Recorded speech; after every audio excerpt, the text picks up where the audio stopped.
it's time to blow this scene. Get everybody in the stuff together. Okay, 3, 2, 1, let's jam.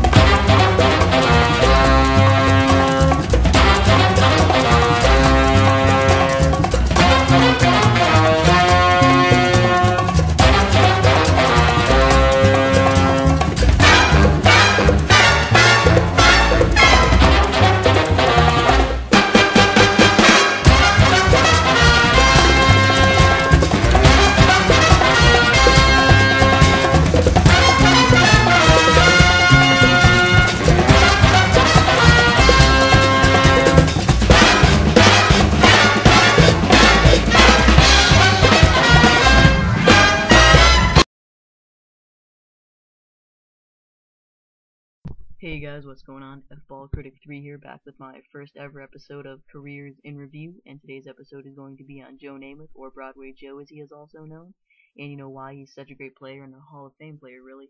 And when talking about Joe Namath, when you look at his stats, you see 173 touchdowns, 220 interceptions, and you think, how is a guy like that in the Hall? How is a guy like that deserving of being in the Hall of Fame with such, bad stats? Really those are bad stats for any era.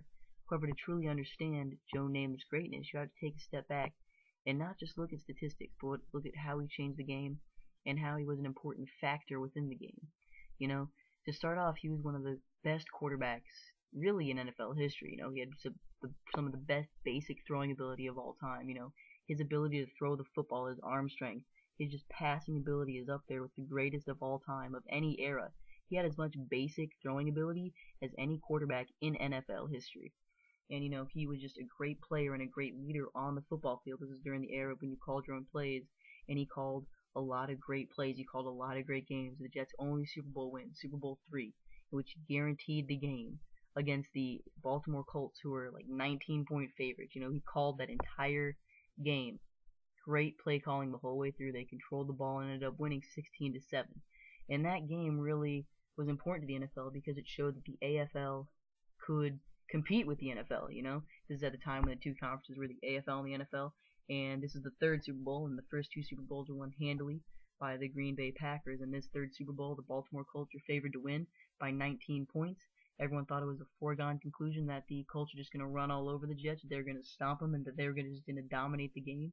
And then the Colts came out, just outplayed them from beginning to end, and they won the game. And this really showed that the AFL could compete with the NFL and made football a much more popular sport, and really made Joe Namath a star because he guaranteed the game beforehand. And even before then, Joe Namath, even dating back to his college days, was known as an immense football talent and an immense celebrity, and especially when he was signed by the New York Jets for an astounding $400,000, a contract that's absolutely mind-boggling for the time, the highest contract paid by anyone by far.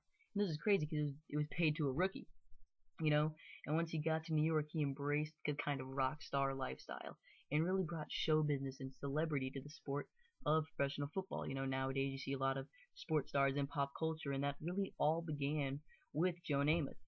And you see, that's just something that's how he revolutionized the game. And along with that, he's obviously a great player, first quarterback to ever throw for 4,000 yards passing in a season, which in a 14-game season is absolutely absurd. And he had one of the best single-game performances of all time in a game in 1972 against the Baltimore Colts. He completed 15 of 28 passes for 496 yards, 6 touchdowns, and 1 interception. So 15 passes for 496 yards, over 30 yards per completion, just an absolutely insane game, and shows you the type of quarterback that he was, the guy who was willing to throw it deep, and a guy who, he was a gunslinger in every sense of the word. And, he's also a gunslinger in the fact that he was probably one of the toughest quarterbacks to ever play in the history of pro football, even coming out of college. He was a great athlete in college, but knee injuries just absolutely, ravaged his body, and he really was never quite the same after that, even coming out of college. He had a physical, because he got drafted to go to Vietnam. He had a physical, and the doctors deemed him unfit to go fight in the war because of his knees, and it was crazy to think that a guy who was an elite quarterback couldn't even go pass a basic physical to go to war. And the Jets still signed that amazing contract due to this. And Joe Namath sustained so many injuries and had to have so many operations and surgeries throughout his entire career. He took a horrible beating game in and game out, and yet he stayed in the pocket. He stayed in all the games, and he played, man. He played football. He sustained so many injuries, had well over 30 operations total in his career, not just on his knees but on his whole body.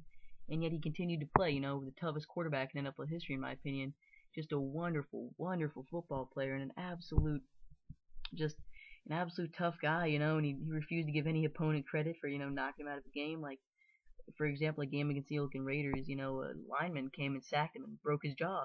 And after the game, reporters asked him, hey, what's the deal with your jaw? And instead of saying, oh yeah, the Oakland lineman got me on that sack, he said, oh, it was nothing. Before the game, I bit into a tough steak, and it hurt my jaw. He refused to give any ounce of credit to the defense. And, really that's what people remember about Joe Namath, is that he was, not only a quarterback with immense swagger, he pretty much brought swag to the game of pro football, but he could also back it up, man. He was one of the toughest quarterbacks ever. And due to his toughness, he got his teammates to play for him. He got his teammates to believe him, because they knew that if he was out there playing, despite all the pain he was in, they were going to go out there and they were going to give their best and they were going to play. And he really influenced his teammates around him and really created an example of winning for the entire New York Jets organization, which resulted in them winning the Super Bowl in the greatest upset in NFL history. In the Super Bowl, that was the greatest upset of all time. It still is to this day, because just of how people portray the NFL, people have portrayed the AFL. And, because of that, Joe Namath, revolutionized the game in terms of passing. If, he was a quarterback today, he'd be throwing for 5,000 yards year in and year out. And, he revolutionized the game in terms of bringing show business to it. He brought the AFL onto the scene. He made people believe in the AFL. He brought the attention of the Super Bowl up, because now the NFL had a conference that would compete against it, and people knew that they could actually beat it. And, he was just an incredible player, an incredible quarterback, and, really deserving of the Hall of Fame accolade that he was given. This has been my first ever Careers in Review episode. This one was on Joe Namath. Comment, rate, and subscribe if you want. And I'll talk to you guys later. Bye.